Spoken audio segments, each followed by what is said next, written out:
Friends, यदि बारिश के बाद आपके प्लांट ने फूल देना बंद कर दिया है या पौधे की ग्रोथ रुक गई है, पौधा बेजान सा नज़र आ रहा है, पौधे में बड्स ड्रॉप प्रॉब्लम है, कलियां बनती हैं लेकिन फूल खिलने से पहले ही गिर जाती हैं या पत्तियां पीली पड़ रही हैं, तो आज की वीडियो में मैं आपको एक ऐसा जैविक फर्टिलाइज़र बताऊंगी जो हमारे घर में मौजूद चीज़ों से बहुत आसानी से तैयार हो जाता है और बिल्कुल फ्री का फर्टिलाइज़र है। एनपीके के साथ साथ मैग्नीशियम, कैल्शियम, कॉपर, जिंक जैसे कई तत्वों से भरपूर ये फर्टिलाइज़र पौधे की ग्रोथ को तो बढ़ाएगा ही, साथ में इसमें जो आपके प्लांट में एक बार फूल आना बंद हो गए हैं तो दोबारा फूल लाने में मदद करेगा। क्योंकि बारिश रुकने के बाद हमारे प्लांट में पोषक तत्वों की ज़रूरत होती है और सही देखभाल की ज़रूरत होती है। जैसा कि अभी सितंबर का महीना चल रहा है, बारिश लगभग बंद हो चुकी है, तो इस समय आपको प्लांट के लिए कुछ बातें भी ध्यान रखनी है और साथ में सही फर्टिलाइज़र डालना है। ये मेरा आप गुड़हल का प्लांट देख रहे हैं, कितनी अच्छी फ्लावरिंग कर रहा है और देखिए रोज़ प्लांट में भी नई ग्रोथ शुरू हो रही है। फिर से दोबारा ग्रोथ प्लांट में बहुत ज़रूरी है, क्योंकि जब तक नई ग्रोथ नहीं होगी पौधा फूल नहीं देगा। इसलिए पौधे में हमें इस तरह से फर्टिलाइज़र डालना होगा जो कि प्लांट की नई ग्रोथ को लगातार बढ़ाता हुआ रखे। तो सबसे पहला काम है आपको पौधे की मिट्टी को सही करना, क्योंकि लगातार बारिश से मिट्टी एकदम जम जाती है, हार्ड हो जाती है। तो जब तक आप मिट्टी को गुड़ाई नहीं करेंगे, पौधे की जड़ों तक सही तरह से ऑक्सीजन और हम जो भी फर्टिलाइज़र डालते हैं वो नहीं पहुंच पाएंगे और पौधा ग्रोथ नहीं करेगा। इसलिए आपको मिट्टी की गुड़ाई करनी है। उसके बाद जो सूखे हुए फूल हैं या टहनियाँ, पत्तियाँ हैं, उनको समय समय पर आपको हटाना है। तो सबसे पहले फर्टिलाइज़र डालने से पहले मैं मिट्टी की अच्छी तरह से गुड़ाई करूँगी। किसी भी फर्टिलाइज़र को यूज़ करने से पहले आपको मिट्टी को हल्का ज़रूर करना है। हल्का करने के बाद ही आप अपने प्लांट में फर्टिलाइज़र का यूज़ करें।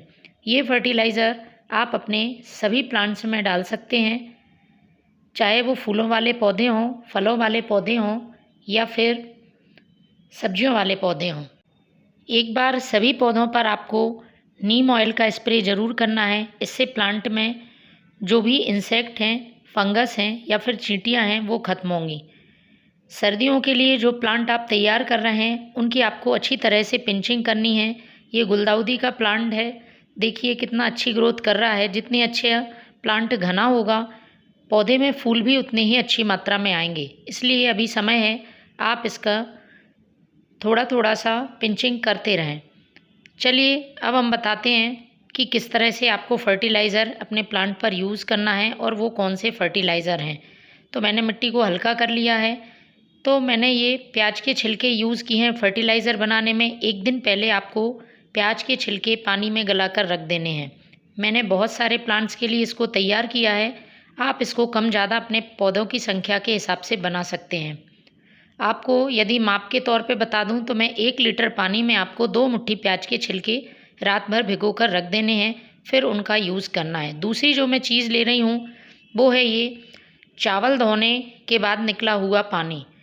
दोनों ही चीज़ें बहुत ही पोषक तत्वों से भरपूर हैं। प्याज के छिलके में पोटेशियम अच्छी मात्रा में होता है और चावल का जो पानी है इसमें पोटेशियम के साथ साथ मैग्नीशियम, कैल्शियम, आयरन, कॉपर जैसे तत्व होते हैं। प्लांट की यदि पत्तियां पीली पड़ रही हैं या फिर पौधे की ग्रोथ रुकी है तो आप इन दोनों फर्टिलाइज़र का इस्तेमाल ज़रूर करें। तो मैंने 1 गिलास चावल धोने के बाद निकला हुआ पानी ले लिया है और 1 गिलास मैं यूज़ करूँगी ये प्याज के छिलकों का पानी। प्याज के छिलकों का पानी आपको अच्छी तरह से पहले छान लेना है, उसके बाद ही यूज़ करना है।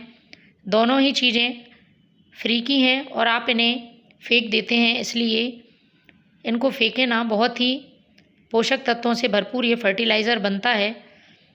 तो मैंने ये पानी इसी चावल के पानी में छान लिया है।